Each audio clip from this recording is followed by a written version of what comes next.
E aí pessoal, beleza? Tudo bem? Vamos começar aqui a trabalhar os fenômenos ondulatórios, legal?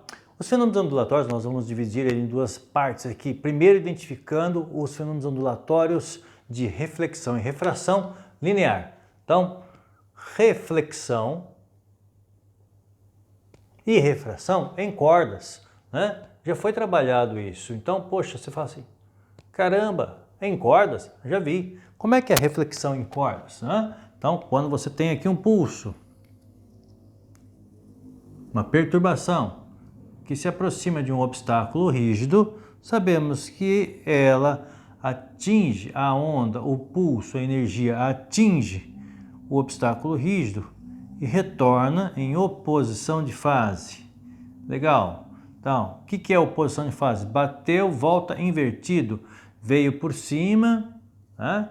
Bateu, reflete em oposição de fase, volta por baixo. Legal.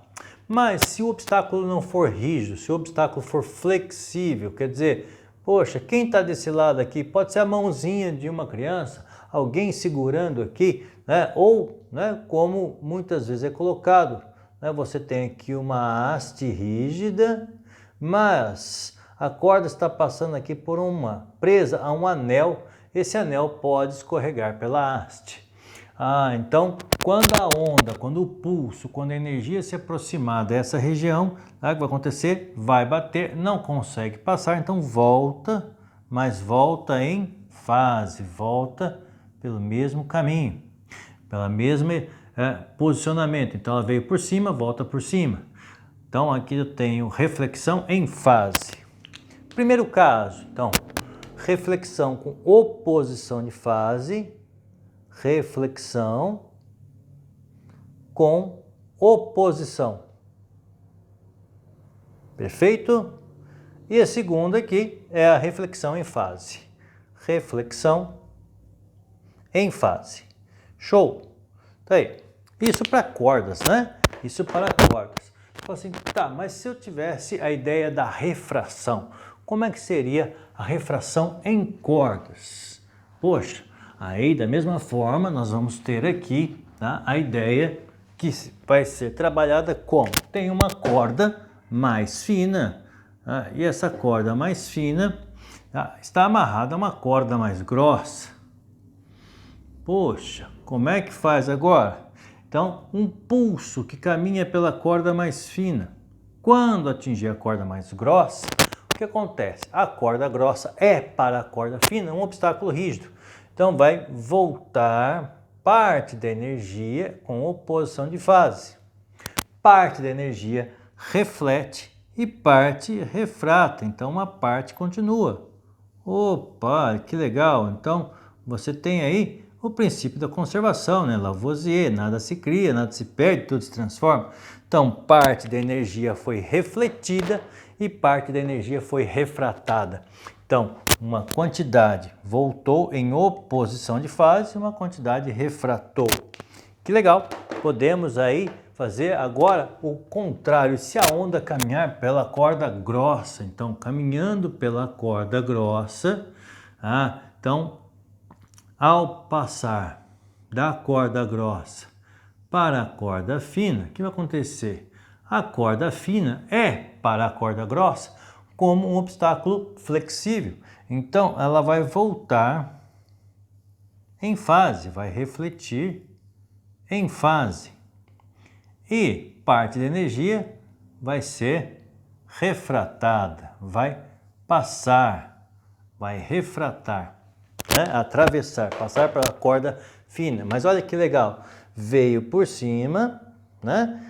Nesse ponto, reflexão em fase, porque a corda fina é para a corda grossa um obstáculo flexível. Então, voltou em fase e parte da energia foi transmitida.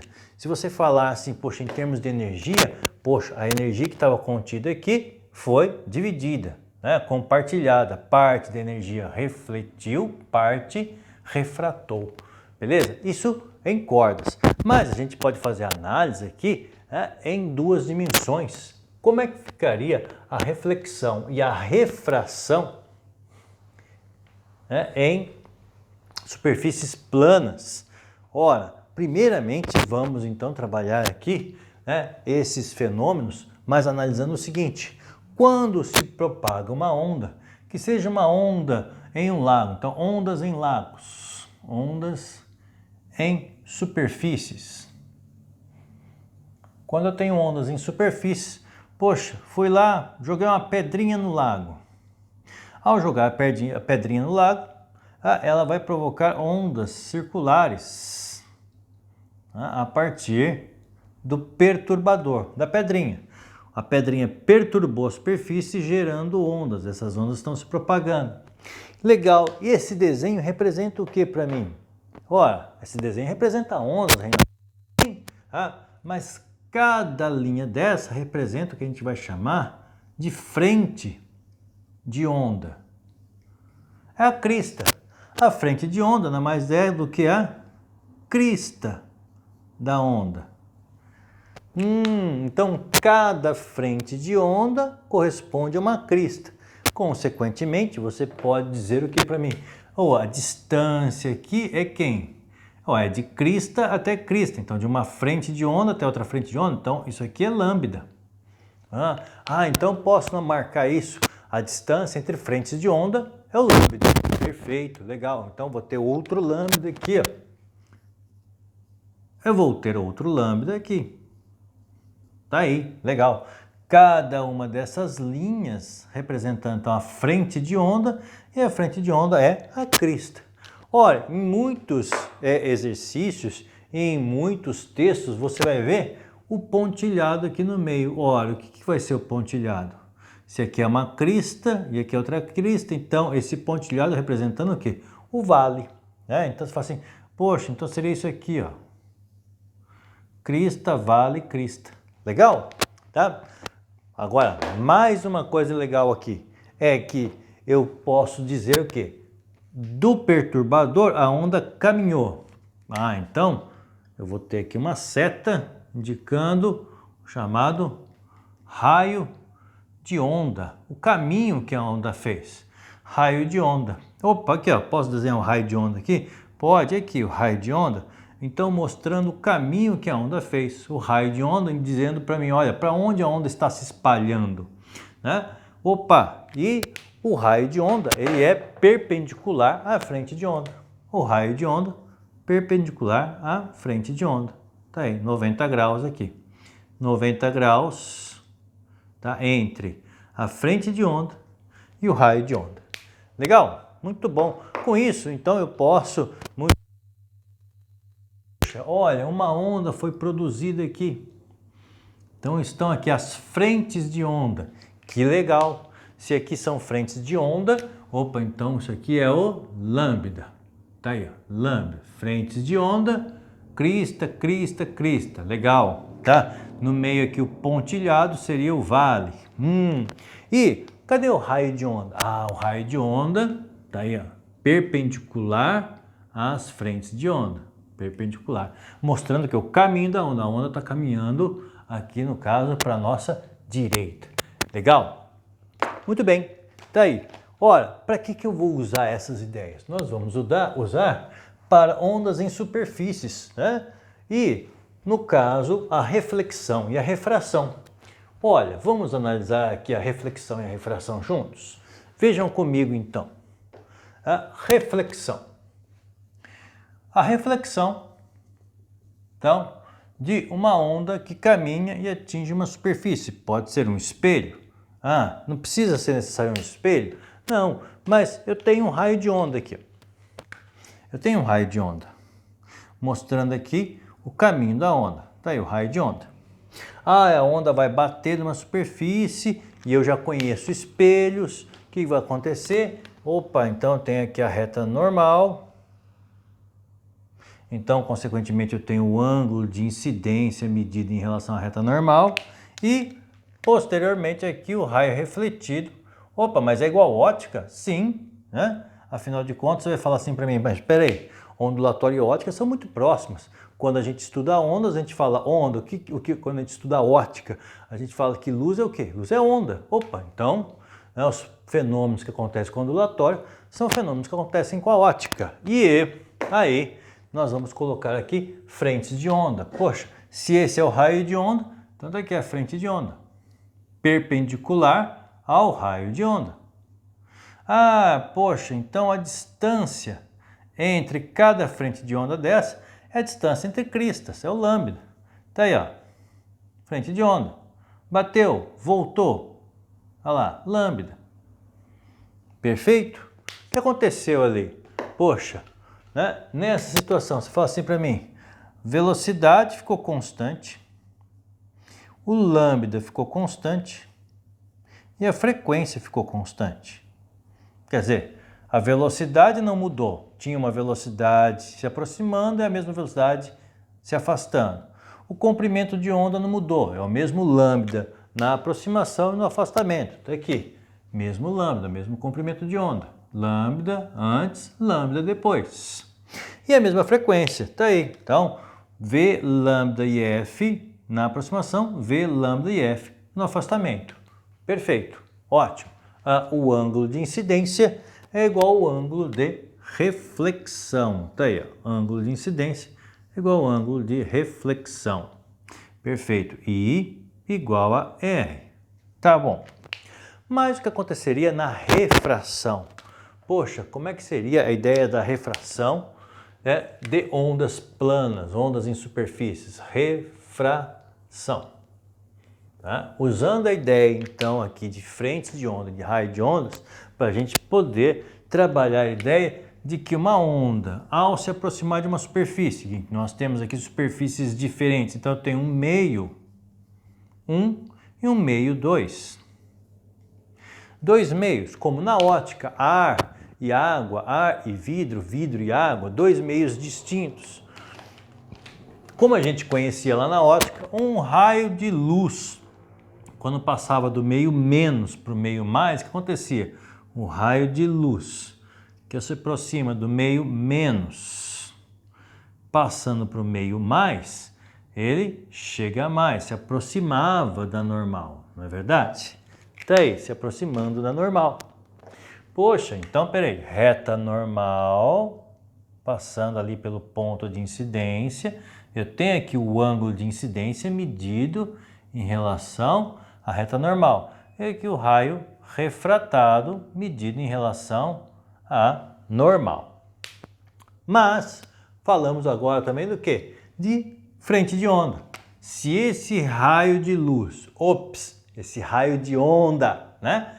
Ele tem essa direção, as frentes de onda vão ser o quê? Perpendiculares. Tá aí. Frentes de onda. Aqui eu tenho quem? Lambda. Fechou? Lambda no meio 1. Mas o que vai acontecer? Ao passar para o meio 2, se passa do meio menos para o meio mais, chega a mais, né? Então, a velocidade vai mudar. O índice de refração maior, ou ainda o meio com maior dificuldade, vai diminuir a velocidade. E o resto? O que vai acontecer? Perfeito, galera. Uma propriedade que sensacional. A frequência não muda. Frequência não muda. Como a gente já sabia da ótica. Eu estou aqui fora e vendo o céu azul. Quando eu entro na água, o céu muda de cor? Não, a luz azul fora, atravessou, entrou na água, continuou azul. Então, a única informação que não muda vai ser a frequência. Beleza? Eu posso pensar nisso, inclusive, para cordas, Reinaldo? Pode. Então, você fala assim, tem uma onda se propagando aqui, vai passar para uma corda mais grossa. Perfeito? Quando passar da corda fina para a corda mais grossa, o que acontece? A única informação que não muda vai ser a frequência. Tem uma frequência antes, vai ter a mesma frequência depois. Então a frequência permanece constante e permanecendo constante, o que vai acontecer agora vai ser uma coisa muito legal, porque você fala assim para mim, o que eu posso usar na refração?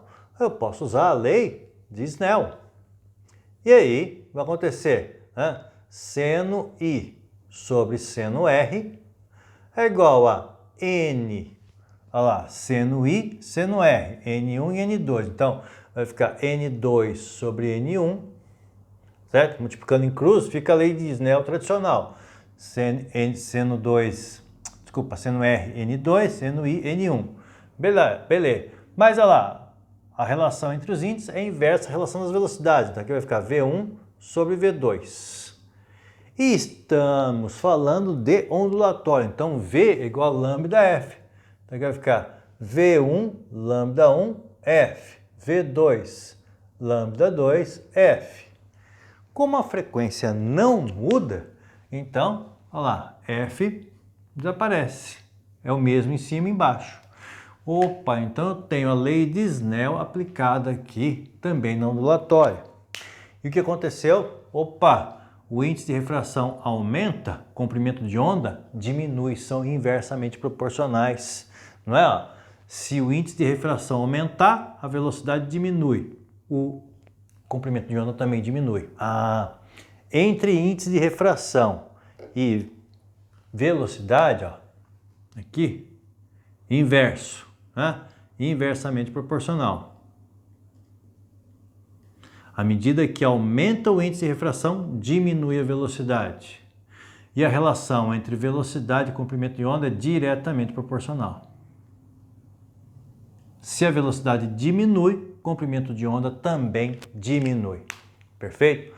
Então posso dizer que o índice também é inversamente proporcional aqui? Sim, aonde o índice de refração é maior, o comprimento de onda vai ser menor. Quer dizer que quando passar, nós vamos ter aqui um comprimento de onda mais apertado, mais justo. Então você vai ter um comprimento de onda menor, raio de onda e aqui as frentes de onda, tá? Num meio mais refringente. Então aqui você vai ter um lambda 2. Então é uma forma inclusive de eu identificar dois meios distintos. Onde eu tenho ondas mais juntas, quer dizer que é um meio mais refringente, mais dificultoso. Onde o comprimento de onda é maior, onde as frentes de onda estão mais afastadas, é um meio mais leve, onde as ondas se propagam com mais facilidade. Então se aqui o comprimento de onda é maior, a velocidade é maior.